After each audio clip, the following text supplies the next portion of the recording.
Hi, everyone, and welcome to episode 266 of Navigating Now. Today is a special hot takes episode where we're going to talk about things all leadership and life that we should be talking about more often but aren't.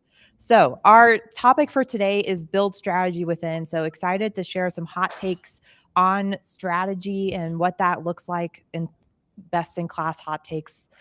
So I'm Mary Monastyrsky, Associate Director here at Thaudium. I'll be your host for today. And joining me is Aishani Gupta, Director at Thaudium and all things expert on strategy, not just at Thaudium, but throughout her career. So welcome, Aishani. Thanks, Mary. Excited Awesome. for this conversation. Great. So we're going to dive right into our hot takes on this topic, build strategy from within. So without further ado, Aishani, what's your hot take here? Well, this is a little counterintuitive, but I firmly believe that you don't need a consultant to come in and write your strategy. You need someone who can actually come in and help you surface it. And I think what I mean by that is the native genius is actually in the room. I believe the people running the business have already a great amount of knowledge and deep insight and expertise in their business, way more than I, as a consultant, can come in and have. Um, I think our job as strategy consultants should be to help leaders articulate their strategy, help with them, provide them the container, the process, the space, the language to really put pen to paper rather than actually externally write that 30-page, strategy document for you. Yeah. Yeah. Love that. So essentially, building strategy from within, the hot take there is you don't need someone to build your strategy. You already have the genius in the room to do it. But what you do need help with is maybe someone to bring you along the way to set that container for you. Yeah, I Yeah. can think of just um, you know, times I'm thinking back in my career when I, was on a team where a leader was trying to do strategy. And like, yes, I think the ones that had someone there to support them to bring them along were great. I also had leaders who I think probably just stared at a blank page when they were trying to figure it out themselves, being like Exactly. asking their team, what's our strategy be? And then everyone stares blankly back. And I'm sure people on the line or watching this maybe have had similar experiences. So love that. Yeah. Awesome. I would say consultants are infamous for really coming in and delivering these beautiful, fluffy decks. And I think that's what we have very consciously moved away from or tried to move away from, even at Thorium. Um, I think a 30-page document doesn't create alignment in your team. The real power in your strategy is when it's co-authored with your team, when there is that early buy-in, people can speak to it. Um, I remember last year we had one of our clients who we work with very closely. They had a new team and they came to us with this humongous document that they put together with a very, very well known consulting firm. And they said, we're struggling to engage our stakeholders and, tell them what we do. When we sat down and we read the document, we were like, we can't quite figure what does this team do. And that's because an external partner had come in, written this document, what they believe they should be doing versus what they actually did. So I think there is a lot of power in co-creating your strategy, co-authoring it, but also getting early buy-in. I often have this test that I share with clients. If you were to come across, or if I was to cross someone in the hallway and I ask them, what do you do? Or what is your team's mission? And if they cannot successfully speak to their mission and tie their work, their day to day work with that mission, well, you don't have a successful strategy. You don't have a strategy that's thriving because it's not in their day to day. Yeah. So that's where I think co authorship and early buy in becomes very critical. Yeah. Yeah. I totally understand that. And I think, I mean, shameless plug here. I think what I appreciate about the strategy work that we do is almost in a way we are taking the team back to some of those basic questions. Like, what do Yeah. you do? What's the value add? How do you want to work together? And because to your point, that's a co-authorship experience. You're bringing people early on the team into those conversations. They're crafting it in their own words, Yeah. of course, with our guidance, and then they leave feeling much more connected to those elements and willing to revisit them. It's not just a strategy on the shelf that doesn't get used.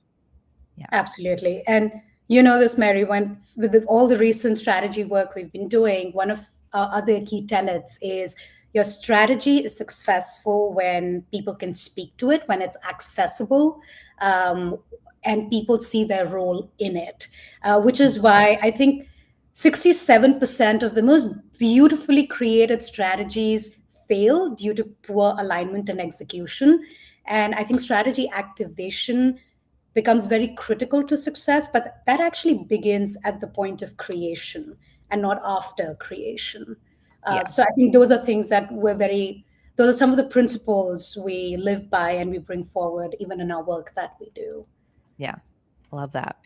Well, why don't we go ahead and move on to my hot take? I'm excited to Yeah. share. So I will say I, have been at Thoughting for around 3 years, and I didn't do much strategy solutioning or strategy formation before coming here. So my hot take is actually related to bringing, my past experience in the strategy work together, and that's because I firmly believe that strategy building is also leadership building. Oh, It's not that's just strategy work. So, what I mean by that is now that I've been in this work, I've been along with teams on their journey from creating their strategies, activating their strategies. I've seen a few things that make me feel like strategy is also a great development experience. One is just having a group from your team or your team go through forming this strategy really elevates people's teaming capabilities with each other. It brings teams closer together. That's a piece of feedback we hear quite often at the end of these journeys, is that the team is much more aligned and stronger working together than they were before.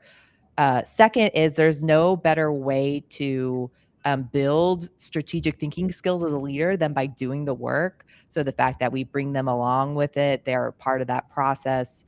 It's a different effective way than just putting someone in a training, which is important. You're telling them the skills, but then yeah. applying the skills, doing the work, it's a whole different avenue for building that.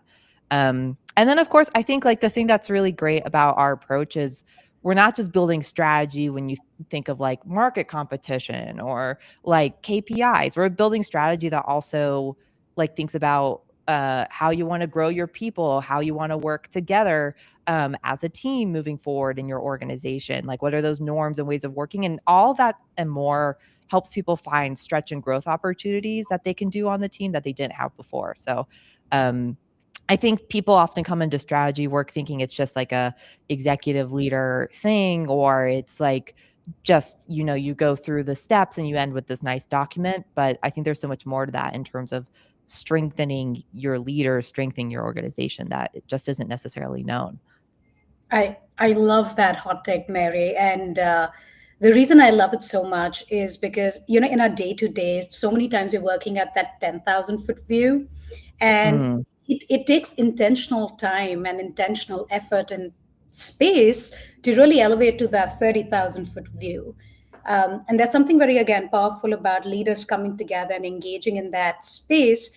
And there's no better way to learn strategic thinking and planning than actually doing it. So I love that the value we bring as Thoughtium is truly enough facilitation and providing that container to be able to do all of that.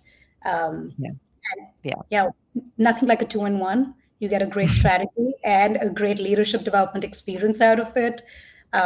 So yeah. I love I that. think it's like, what we're our mission really is like human-centered format, creating human-centered experiences that inspire growth. And I think when Yeah, people hear that, they don't necessarily associate that immediately with strategy.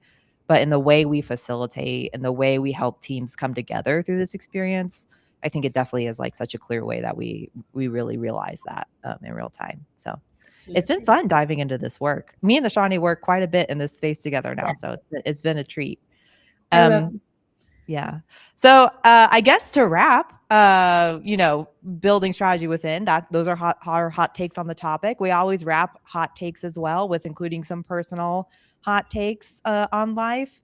Ashani, any thoughts you want to kick us off on with a personal hot take? Yeah, I know you have a hot take too that I'm actually really interested in hearing. My hot take is I think fish gets fishy after you cook it. Mhm. Like I think raw fish and oysters taste much better raw than, than cooked. Yeah. And that's and I I really can't do cooked fish, but I'll eat that Yeah. sushi for sure. Yeah. I mean, I feel like like, the sushi fans are, like, cheering right now, and then maybe, like, the fish sandwich like, fried fish sandwich people are, like, very confused. So, I feel like this is definitely gonna be, like, a divided topic, and also an interesting poll we have to, like, poll thought and people on. I I'm would curious. love that. Yeah. Mary, what do we have here with What do you? I have for me? What's the So, update? this actually also came up in the office, so I'm gonna, probably rattle some feathers here. Um, but you know how everyone seems to love matcha now, see green iced matchas everywhere. My hot take is, people don't actually like matcha, they just like the sugar that's in a matcha latte. Because if you like, everyone's like, "I love matcha now. I'm so cool. I'm drinking this green drink." And I'm like, I didn't drink matcha because I, like, have had just straight up matcha tea before, and it's, like, so bitter and not Yeah. pleasant. And so I was asking folks at work, I'm like, "Why is everyone suddenly into matcha now?" And they're like, "Oh, well, there's, like, vanilla and milk, and it tastes like a latte." I was like, And the "Oh, so people strawberry. don't actually like matcha, they just like lattes." So, next time you order that, um I don't know, maybe think twice about what's in that or why you're getting a matcha and not something else. I I, avoid matcha if that isn't clear. mm, Yeah. I'm definitely in that camp. I am in the matcha latte camp. Like I will have one with the strawberry and the raspberry and the blueberry, puree in it. But if you Yeah, give me like the straight up plain matcha tea, I don't know if I can do it. I know, but everyone's going around being like, "I love matcha." And I'm like, "You love sugar." So do I. I drink It is. my coffee order is just plain drip coffee with a little bit of brown sugar, and then I get my sugar kick from so many other things that we don't have to dive into right now. Well, Well, great. It's been a joy chatting with you, Ashani. Hope for folks out there learned a little bit more about how powerful building your strategy within can be for your team, for your business, for your future direction. And that wraps up episode 226 of Navigating Now. You can join us back here any Thursday at 3 p.m. Central, and you can access that live stream at thaudium.com/live along with our past episodes. So we'll see you next week. thanks, Mary. Thanks.